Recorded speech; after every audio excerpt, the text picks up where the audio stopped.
কই গো স্বামী উঠো, তাড়াতাড়ি বাজারে যাও, আমার বাবা আসছে। যাচ্ছি। যাচ্ছি।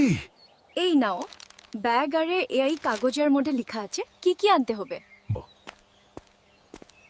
আমার শ্বশুর মশাই আসছেন, উনি ইলিশ মাছ খুব ভালোবাসেন। আজ বাজার থেকে সবচেয়ে বড়টা কিনতেই হবে।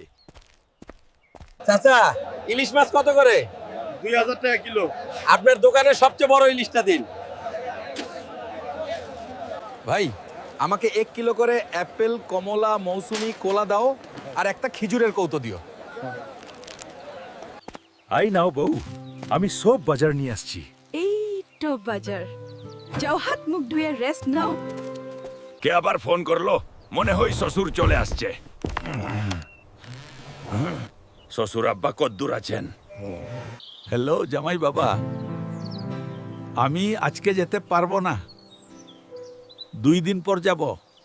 তোমাকে কিছু ব্যবস্থা করতে হবে না? এআই ঝর্ণাই ফোন করেছিলাম। তোমার বাবা আমাকে ফোন করছিল, আসবে না বলছে।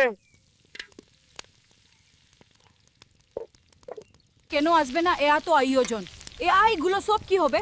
সেটা তো আমারও কথা, কেন আসবে না? তোমার বাবা কি আমার টাকাগুলা নষ্ট করার প্ল্যান করছিল? আমি পিন্তুর কাছে 5000 টাকা ধার করে তোমার বাবার জন্য। এত কিছু বাজার করলাম। বন্ধুরা, তোমাদের সাথে কি কোনো আত্মীয় এরকম করেছে? তাহলে অবশ্যই জানাবেন। আরে হ্যাঁ, ভালো প্লিজ লাগলে লাইক আর সাবস্ক্রাইব